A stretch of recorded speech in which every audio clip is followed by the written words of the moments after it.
کیا تعلق ہے؟ مہاجر ہے، سندھی ہے، پختون ہے، تقسیم لا تعلق ہونے سوسائٹی ایک دوسرے سے معاشرہ، یہ باقاعدہ کام کیا گیا پاکستان کے اندر، ٹکڑوں میں بانٹا گیا ہے۔ نیشن بننے کے راستے میں حکمرانوں کی ذمہ داری تھی، سب کی ذمہ داری تھی، علماء کی ذمہ داری تھی، سکولوں اور کالجز کی ذمہ داری تھی، تعلیم کے اداروں کی ذمہ داری تھی، ہر ایک کی ذمہ داری تھی کہ ہم ایک قوم بننے کی طرف جائیں۔ لیکن کیا ہوا؟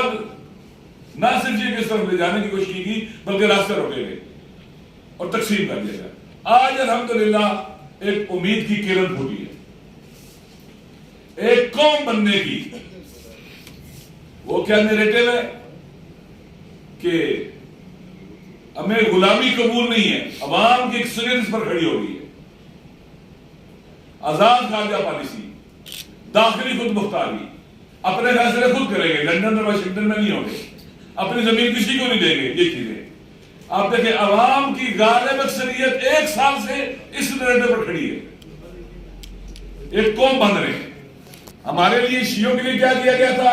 فرقہ وارانہ گراؤنڈ بنایا گیا تھا، تم وہاں کھیلو، وہاں لڑو آپس میں۔ کسی کے لیے لسانی گراؤنڈ بنایا گیا تھا، زبان کی بنیاد پر لڑو، کسی کے لیے قومیت کی بنیاد پر لڑو، ڈیفرنٹ گراؤنڈ بنا گئے تھے۔ قومی حوالوں سے کٹھے نہیں ہونا ہے آپ نے، پاکستان کے حوالے سے کٹھے نہیں ہونا ہے آپ نے۔ علاقائیت، لسانیت، مسلکیت، فرقہ واریت کی بنیاد پر ڈیفرنٹ گراؤنڈ سے آپ کے وہاں کھڑے ہو جاؤ، آپ نے مین سٹریم میں نہیں آنا ہے۔ الحمدللہ جیسے پاکستان بننے سے پہلے پاکستان بنانے والے شیعہ، سنی، تمام قومیتیں، لسانیت، تمام زبانیں اکٹھے سے پاکستان بن گیا۔ آج پھر اکٹھے ہو رہے ہیں۔ کتنی کوشش کی، ابھی پچھلے دنوں آپ دیکھیں انتہا پسندوں کو کیسے سامنے لانے کی کوشش کی جاتی ہے، ایکسٹریمسٹ کو لایا جاتا ہے۔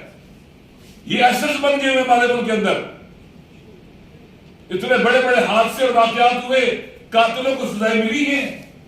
ہرگز پاکستان کے عوام ہم دھوکہ نہیں کھائیں گے، ہم کبھی فرقہ وارانہ میدان کی طرف نہیں جائیں گے، ہم لسانیت کی طرف نہیں جائیں گے، ہم علاقائیت کی طرف نہیں جائیں گے۔ ہم پاکستان کے پرچم تلے اکٹھے ہوں گے، ہم پاکستان کے ساتھ ہیں، پاکستان پر ہماری جانیں فدا ہیں، اپنی مادر وطن کے ساتھ ہوں گے۔ اس وقت باوقار ملک بنانے کے لیے، اس وقت ریسپیکٹفل ملک بنانے کے لیے ان بحرانوں سے نکلیں گے انشاءاللہ۔ یہ خوبصورت نیریٹو ہے جس پر عوام کھڑی ہے۔ یہ بعض اوقات لوگوں کو مایوس، سوسائٹی ڈیوائیڈڈ ہو گئی ہے۔ بھائی ڈیوائیڈڈ پہلے تھی، اب اکٹھی ہو رہی ہے۔ اب مسلکوں کی دیواریں ٹوٹ رہی ہیں، نفرت کی دیواریں، اور آگے بڑھ رہے ہیں۔ علاقائیت کی دیواریں گر رہی ہیں، اکٹھے ہو رہے ہیں۔ لسانیت کی دیواریں گر رہی ہیں، اکٹھے ہو رہے ہیں۔ پہلے سوسائٹی تقسیم تھی، اب سوسائٹی ہم ایک قوم بننے کی طرف سفر کر رہے ہیں۔ لہذا خوبصورت یہ چیز ہے اور اس کو سمجھنا چاہیے۔ جو بھی کیا سے کہتے ہیں کہ معاشروں کو ان کی اجتماعیت کا مطالعہ کرتے ہیں، جو لیکچر ہے مفکر ہیں، وہ اس بات کو ضرور یقین کریں گے کہ ایسے ہی ہو رہا ہے۔ آج ہم جہاں کھڑے ہیں سارے کے سارے، وہاں شیعہ بھی ہیں، وہاں سنی بھی ہیں، وہاں بلوچ بھی ہیں، سارے ہم وہاں کٹھے ہیں، وہاں پر سندھی ہیں، مہاجر ہیں، سارے ہیں وہاں پر، پشتون ہیں، سارے ہیں۔ یہ ایک جگہ ہے، ہمیں یہی ہونا چاہیے تھا۔ پاکستان بناتے ہوئے ہم یہی کیا بھی یہاں ہیں۔ جتنی کوششیں کی جائیں گی ہمیں اس میدان سے باہر نکالنے کی، ہم نہیں جائیں گے، ہم نہیں جائیں گے، ہم اس راستے کو نہیں چھوڑیں گے۔ 70,000 سے زیادہ شہید کے جنازے اٹھے اس ملک کے اندر اسی تقسیم کی وجہ سے۔ بلوچستان پر اگر کوئی وہاں کے عوام پر ظلم ہوتا ہے تو ہمارے بھائی ہیں، وہ درد محسوس کریں گے اور کرتے ہیں۔ سندھ کے اندر، کے پی کے اندر، پنجاب کے اندر، جی بی کے اندر، کشمیر کے اندر، ہر جگہ جو بھی ظلم ہوگا وہ ہم محسوس کر رہے ہیں۔ ہم سب بھائی ہیں آپس میں، پاکستان سب کا ہے، کسی ایک بندے کا نہیں ہے، سب کا پاکستان ہے۔ جتنا پنجابیوں کا ہے اتنے بلوچیوں کا ہے، اتنے سندھیوں کا ہے، اتنے باقی پختونوں کا اور باقی لوگوں کا ہے، سب کا پاکستان ہے، کسی ایک کا نہیں ہے۔ اور کوئی اپنے آپ کو سب سے زیادہ پاکستان کا لائل نہ سمجھے، سب کا پاکستان ہے۔ اور آئین کے دائرے سے جو باہر نکلے گا پاکستان کے عوام اسے پھر اس کا حساب لیں گے۔ جو قانون کو پاؤں تلے روندے گا پاکستان کے عوام اس کا حساب لیں گے۔ پاکستان کے عوام کے پاس کچھ بچا ہی نہیں ہے۔ اگر خدا نخواستہ پاکستان تباہ و برباد ہوتا ہے کہاں جائیں گے ہم لوگ؟ لہذا پاکستان کے جتنے بھی روشن فکر طبقات ہیں، سمجھدار طبقات ہیں، میڈیا ہے، دوسرے لوگ ہیں، سب کی ذمہ داری ہے کہ ہم اپنی مادری، اب یہ پارٹیوں کی بات نہیں ہے کہ فلاں پارٹی کی نہیں، اس وقت پاکستان بچانے کی بات ہے. آپ خود بتائیں کہ جس ملک کا آئین نہ رہے وہ ملک باقی رہ سکتا ہے؟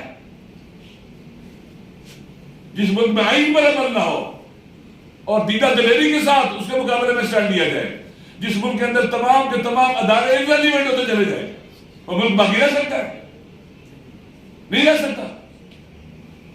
لہذا جو کچھ بھی ہو رہا ہے یہ پاکستان کی سالمیت پر اور پاکستان کے بدن پر وار ہو رہا ہے، یہ ہماری مادر وطن پر حملہ ہو رہا ہے. اقتدار کے بھوکے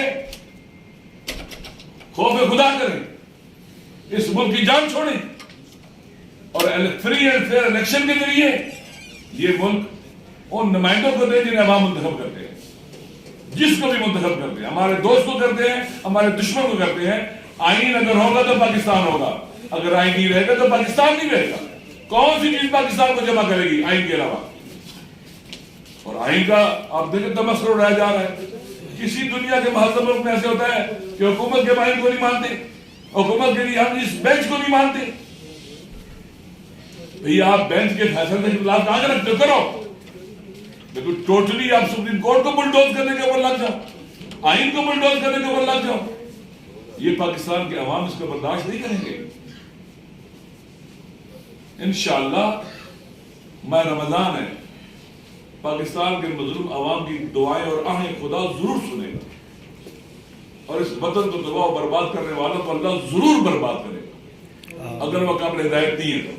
تو ہم دعا کرتے ہیں ان کے لیے بھی، خدا کو ہدایت دے، خدا نے صحیح راستہ دکھا دے، خدا ہمارے وطن کو اس حالت سے نکال دے. دنیا ہمارا تماشا دیکھ رہی ہے، ہمارے ساتھ ہی انڈیا کی صورتحال دیکھ رہے ہیں. ہم سے کتنا آگے نکل گیا، بنگلہ دیش کتنا آگے نکل گیا، افغانستان ہم سے کتنا آگے نکل گیا. ہمارے 3 سوا 3 ارب افغانستان